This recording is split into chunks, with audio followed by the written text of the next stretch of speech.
abbiamo adesso ospite, l'ultimo della giornata, Romano Milani,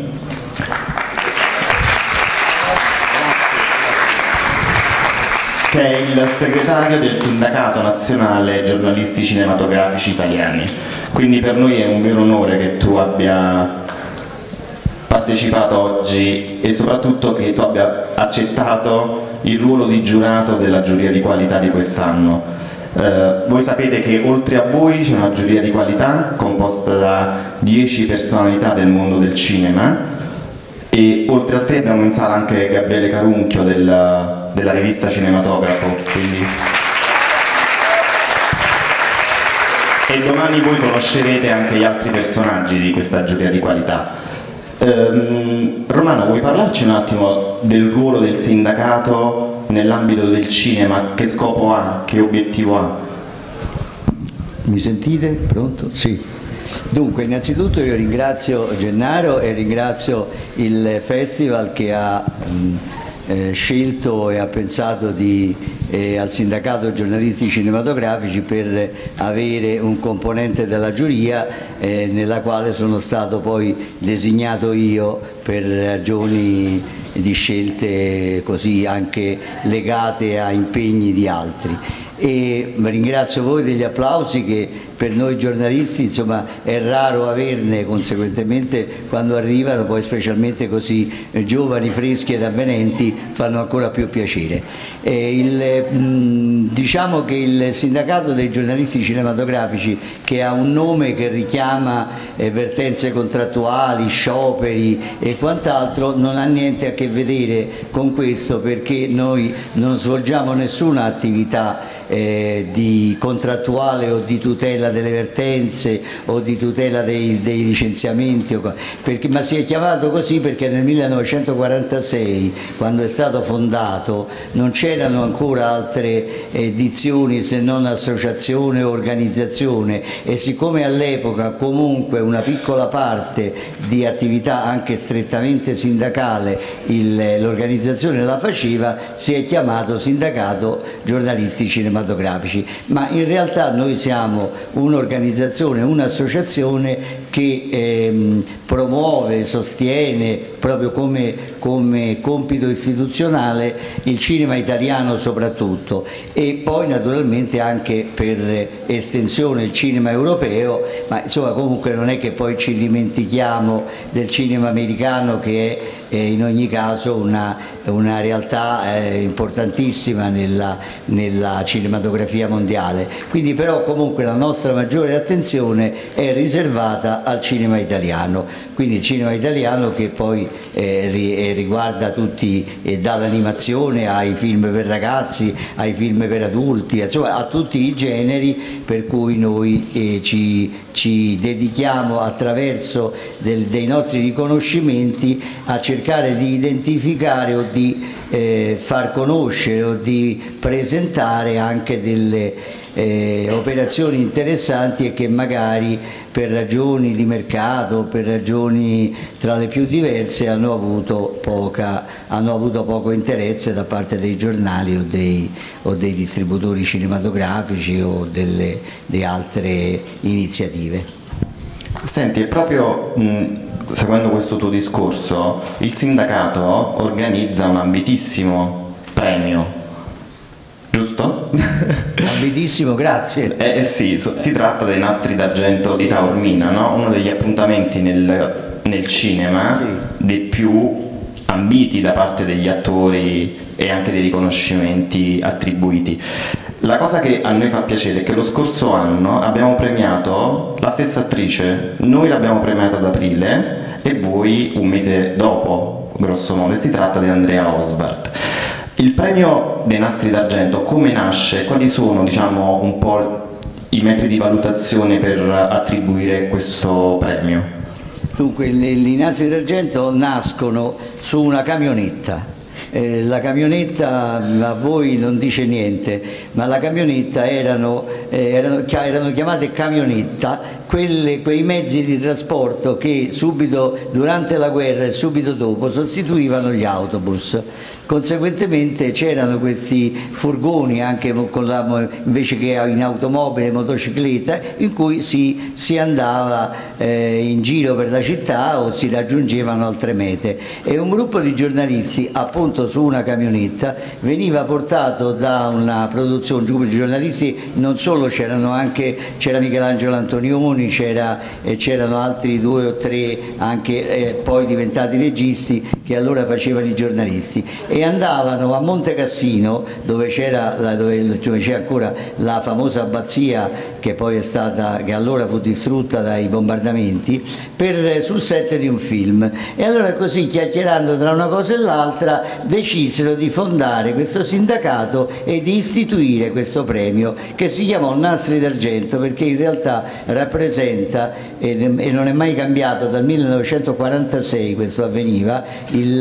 era il 22 o il 23 di marzo, e non è mai cambiato e per quasi 40 anni lo ha fatto lo stesso orefice, ed è un piccolo nastro di argento fatto come la pellicola, con i buchi, i quadrati e 2 ricetti di sopra e di sotto. E quindi si inventarono questo premio, che fu assegnato per la prima volta a Rossellini e De Sica, che avvenne in un albergo a Roma che sta vicino a Piazza del Popolo, che ha riaperto qualche anno fa, allora, perché poi c'è stata per moltissimi anni una sede della RAI, e lì avvenne la prima consegna dei Nastri d'Argento. Naturalmente anche la formula non è mai cambiata, perché la formula consiste nel prendere in esame tutti i film usciti in quella che è la stagione cinematografica, cioè praticamente dal 1° di maggio al 30 aprile dei 2 anni coincidenti. Dopodiché, su questa lista, della quale vengono fatte tutte le schede con attori, protagonisti, non protagonisti, le musiche, il montaggio, tutta la scheda tecnica, una giuria diciamo ristretta, nel senso che siamo tra i 15 e i 20, prepara le cinquine, cioè come le nomination, che si chiama, sono le cinquine di ogni sezione, e che naturalmente rispondono non soltanto e non soprattutto, questo ci tengo a dirlo, non soprattutto alle qualità estetiche, artistiche, tecniche dei film, quanto anche ai contenuti, perché essendo noi dei giornalisti naturalmente dobbiamo privilegiare l'argomento più che la tecnica, perché il critico va a vedere il film e dà la sua valutazione, lo trova fatto secondo dei criteri rispondenti alla tematica oppure l'estetica, comunque dà delle valutazioni di qualità. Noi invece, oltre ovviamente alle valutazioni di qualità, preferiamo puntare soprattutto ai contenuti, per cui ci sono dei film, certo, che possono essere anche non del tutto riusciti, ma se hanno un tema che noi riteniamo essere di interesse collettivo, perché poi ci sono dei film che purtroppo proprio per le loro tematiche vengono puniti dal mercato, da questo famigerato mercato, il quale naturalmente è attratto da che cosa? Dalle pellicole di facile consumo. Adesso senza absit in iuria verbis, come dicevano i latini, ma il principe abusivo, che ha incassato più di 4 milioni, naturalmente non è che noi non lo prendiamo in considerazione, perché noi correttamente prendiamo in considerazione anche quello, però ovviamente non rientra nelle nostre priorità, per cui mentre invece il film di Giorgio Diritti, che è appena uscito, sta uscendo questo con la Charlotte Repliche, che tra l'altro è un'attrice che un tempo fu una star, adesso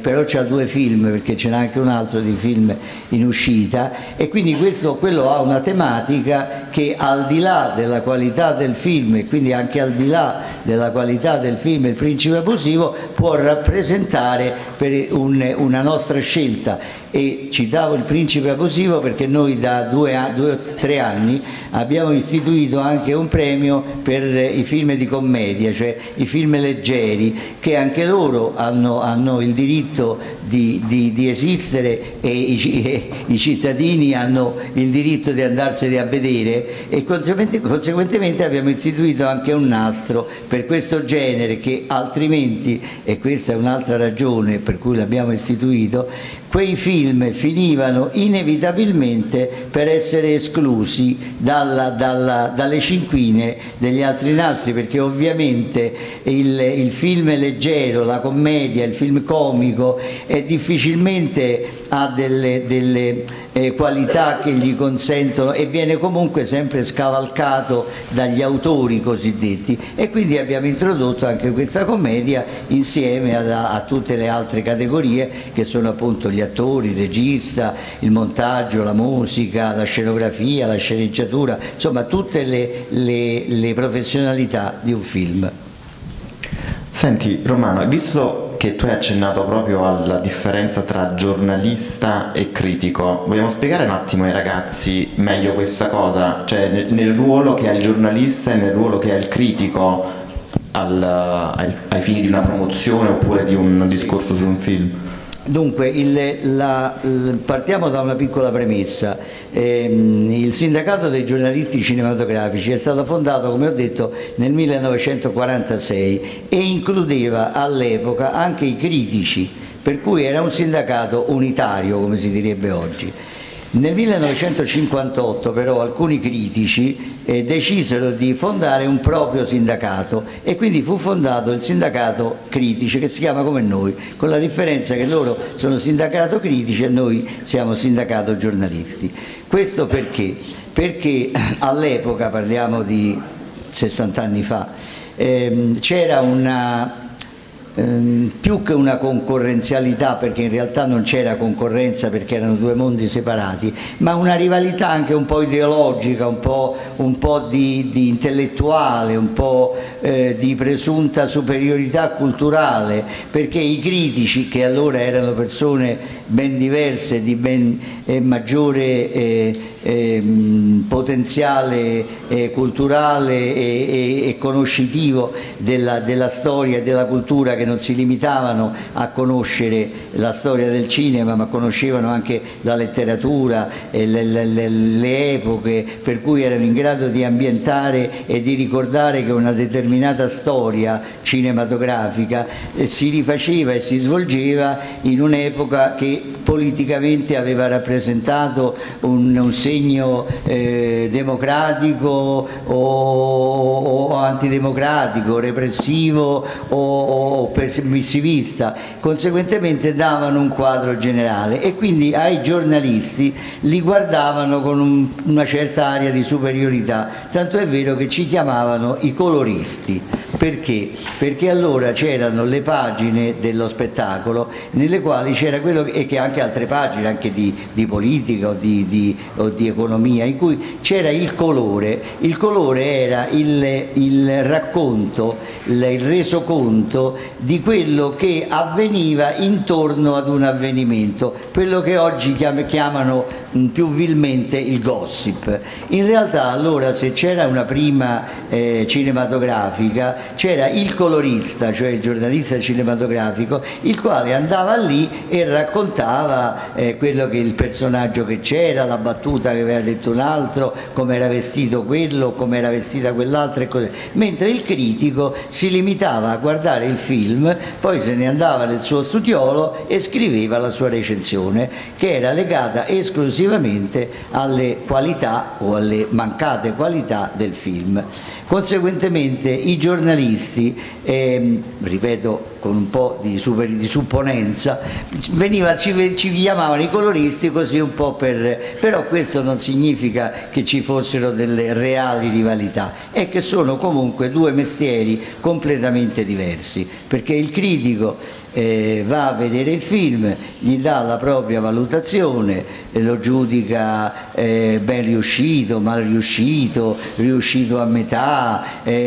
fa tutte quelle valutazioni non soltanto dal punto di vista tecnico ma anche dei contenuti, che poi possono indurre i lettori e quindi i potenziali spettatori ad andare a vedere oppure no. Noi invece facciamo un mestiere diverso. Noi, se il regista, chiunque esso sia, ci dice che il suo film è il capolavoro del millennio, e noi scriviamo che ha detto che è il capolavoro del millennio, non è che ci mettiamo a contestare come no, io l'ho visto, guardi, secondo me non è il capolavoro del millennio. Lui dice che è il capolavoro del millennio e io scrivo che è il capolavoro del millennio. Quindi nelle conferenze stampa, nelle interviste che leggerete anche sui settimanali, in televisione, alla radio, in tutti i mezzi ormai di informazione che sono ormai sterminati, e conseguentemente questa è la differenza fondamentale, che i giornalisti raccontano, i critici valutano, i critici vanno un po' ai professori, ecco, senza materia.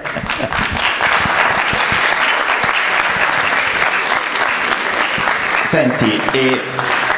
l'aspetto importante anche per la promozione di un film è sicuramente un redazionale, no? Vogliamo raccontare un attimo ai ragazzi come è scandita la giornata di un giornalista di cinema, la partecipazione alle anteprime stampa, le conferenze, la scrittura del pezzo, la lettura del comunicato, cioè è un lavoro impegnativo. Abbastanza. Dunque no, il redazionale però sono normalmente degli articoli, dei finti articoli, perché vengono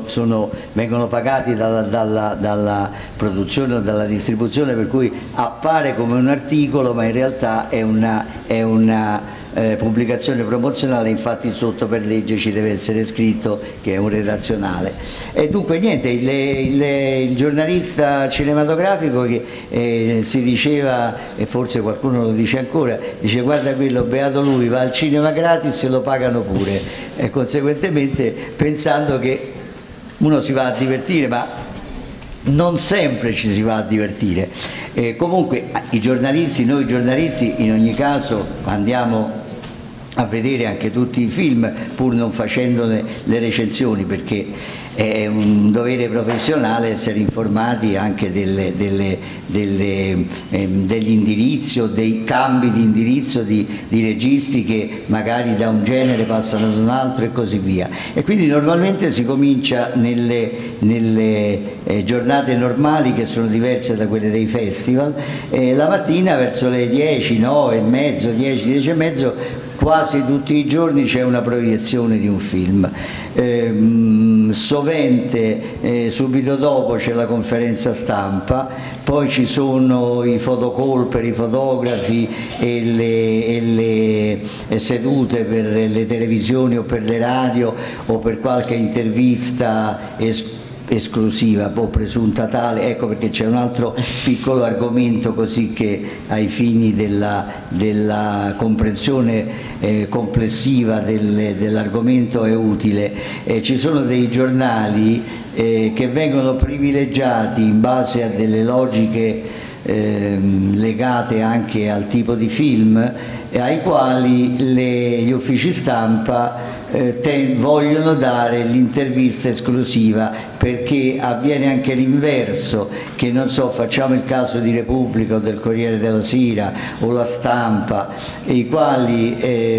fanno un doppio patto, ecco, chiamiamolo così, mi è venuta una parola benevola. Io ti do una pagina ma tu mi dai l'esclusiva solo a me, nel senso che naturalmente il Corriere o Repubblica o La Stampa esce con una pagina in cui c'è un'intervista, non so, a qualunque, fosse anche Diego Badantuono, che però c'ha solo lui.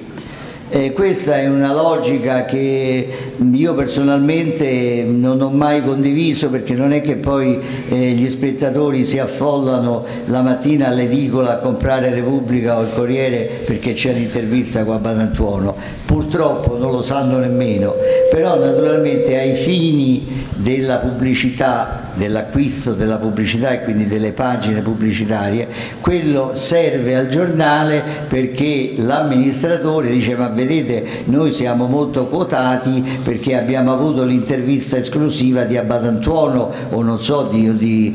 John Wayne, adesso diciamo qualunque nome, quindi è un po' un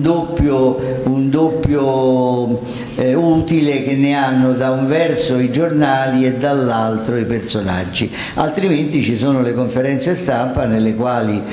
tutti possono fare le domande che vogliono, poi qualcuno riesce anche ad agganciarlo in proprio, poi ci sono i più intraprendenti che magari riescono a parlarci per telefono o lo riescono a catturare magari mentre è andato a fumarsi in una sigaretta in un cantone, insomma poi i giornalisti devono anche fare i giornalisti, tanto è vero che adesso purtroppo tutto si è molto afflosciato, ma quando ho cominciato io nel 1957 i giornalisti le notizie se le andavano a cercare, non è che c'era qualcuno che gli telefonava, dice: sai, c'è qui Robert De Niro che lo vuoi intervistare,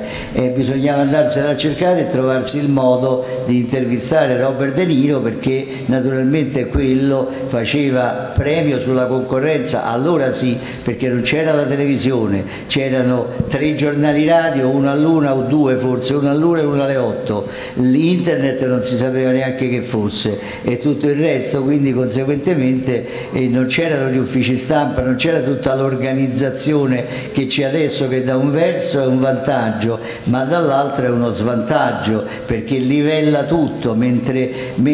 le scelte danno la possibilità di dare anche delle offerte diverse, perché se un mio concorrente intervista Robert De Niro, è inutile che vado a intervistare pure io Robert De Niro che già l'ha intervistato quello, vado a cercarne un altro, magari meno noto ma che però ha una chiave di curiosità che De Niro non ha, e quindi quello naturalmente consentiva anche un'offerta più larga, mentre adesso voi se leggete i giornali vedrete che periodicamente tutti i giornali parlano di un film, poi tutti i giornali parlano di un attore, poi tutti i giornali parlano di un regista, non è che ci sono registi, attori che sono di ottima qualità, che sono praticamente degli sconosciuti, che possono uscire e hanno fatto dei film di migliori dei soliti mattoni o colossal, che normalmente sono quelli poi che, diciamola fino in fondo, disponendo dei maggiori soldi possono disporre dei maggiori veicoli pubblicitari.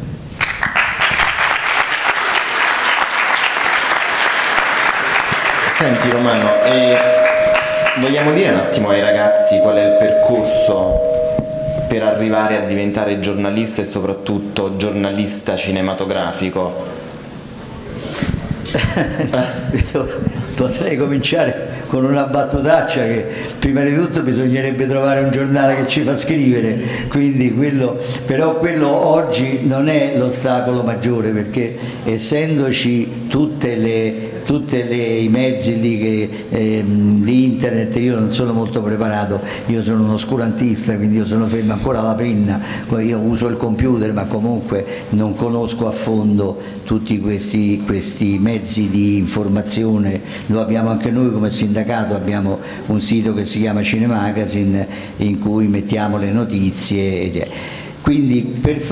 innanzitutto per fare il giornalista bisogna essere dotati di una qualità che io chiamo qualità ma che molti considerano un difetto, la curiosità. Bisogna essere curiosi, bisogna fermarsi per strada a guardare se c'è uno che non so si sta accendendo una sigaretta in una maniera diversa perché lo fa, cosa che viene considerata disdicevole e che per cui si viene a dire come guardi? E beh guardo sì perché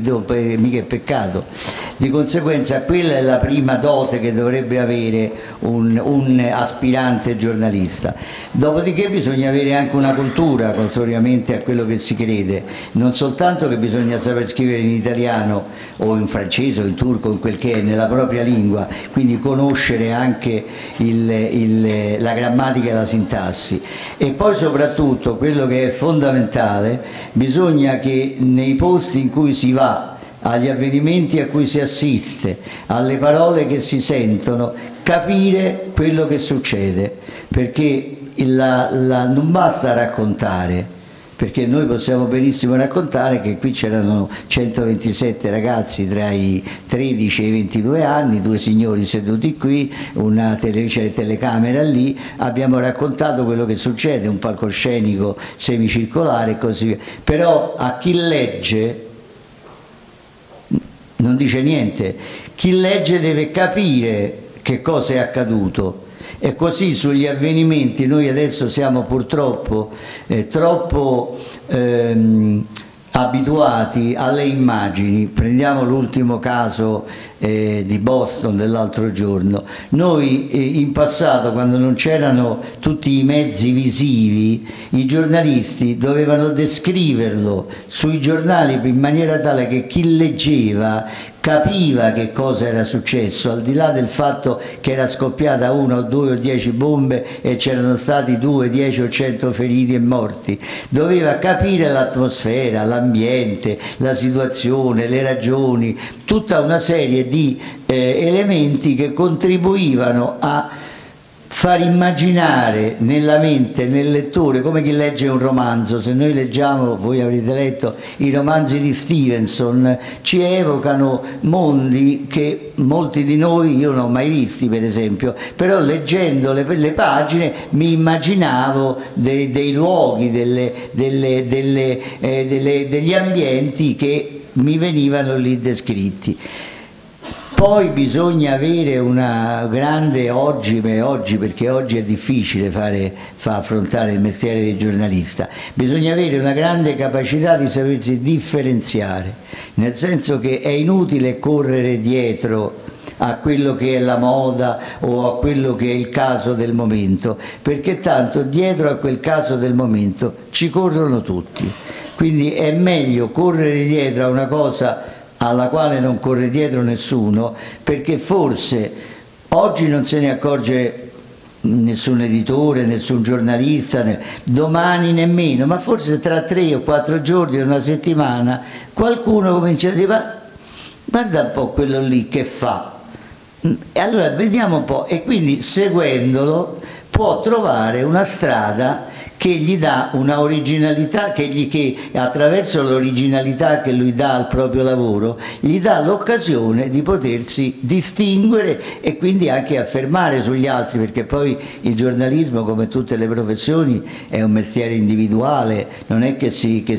non è che è la partita di calcio che si gioca in 11, e il giornalista gioca da solo e gioca contro gli altri, perché la concorrenza è concorrenza. Io ho fatto per 20 anni la cronaca giudiziaria,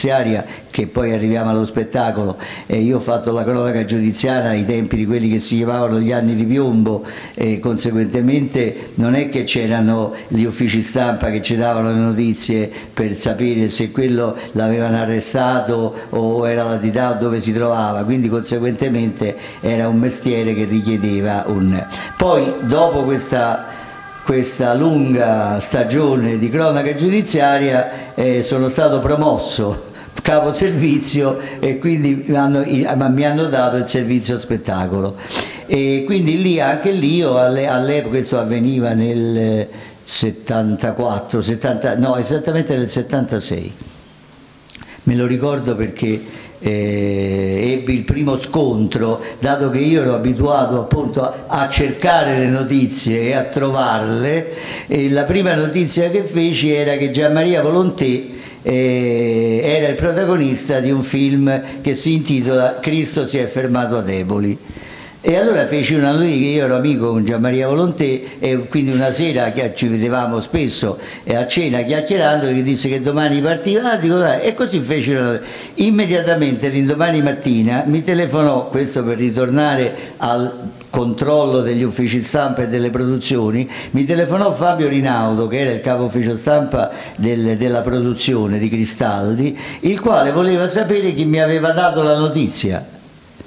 Io rimasi sbalordito, dico scusa, non capisco perché mi chiedi chi mi ha dato la notizia. È una notizia, è vero o non è vero? Dico, il punto è questo, è vera o non è vero? Perché se tu mi dici che non è vero, allora mi fai una smentita, io la pubblico regolarmente. Dice no, che c'entra, ma è vero, ma sai, siccome io ho controllato, beh, dico, tu controllerai quell'informazione, ma io faccio il giornalista e mi cerco la notizia, se la trovo la do, che te gli telefono a te per... Ma purtroppo così fanno molti giornalisti, che naturalmente per acquisirsi le benemerenze, e ho trovato un'altra parola che mi stava scappando un'altra, le benemerenze delle produzioni o degli attori o dei registi, perché allora poi gli telefonano e dice sai io ti ho fatto quel piacere quella volta, adesso tu mi fai questo piacere a me e perché mi devi dire una dichiarazione e così via. E io ero abituato a fare un altro tipo di lavoro, perché non è che telefonavo all'ufficio stampa dell'imputato per la strage di Piazza Fontana per domandargli se c'aveva qualche cosa da dire, bisognava che mi industriavo a sapere dall'avvocato, dai giudici e così via. Quindi questo qui è un po' il cammino che può tentare oggi di fare per entrare, per trovare anzi un'entrata attraverso una originalità, perché altrimenti se tutti fanno tutta la stessa cosa nessuno si distingue. Quindi l'importante è trovare il modo di distinguersi per cultura, per modo di scrivere, per modo di raccontare, per argomenti, per personaggi. Ci sono dei attori, registi che escono per strada, non sanno manco chi sono, la gente passa, potrebbero e poi magari hanno fatto dei film che sono molto importanti nella storia del cinema. Esce una signorina o un signorino qualunque apparso ieri sera in televisione e si accapigliano per andarlo a vedere. Quindi, comunque per tentare la via del giornalismo,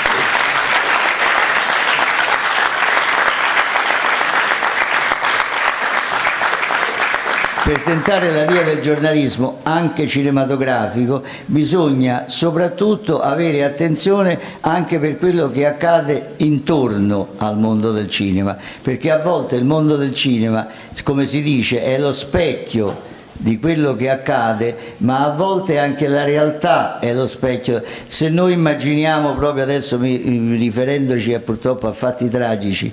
l'attentato alle Torri Gemelle, se se lo fosse inventato un film catastrofico avrebbero detto guarda questo che fantasia che c'ha, ma com'è possibile? E invece c'è stato, è riuscito nella realtà. E a vederlo oggi, se lo guardate oggi e non pensate che è vero, sembra un film. E quando infatti, come si dice certe volte, no? Che se la realtà, i fiori che sono così veri che sembrano finti o viceversa, e così è nel cinema. Quindi bisogna anche avere attenzione a quello che accade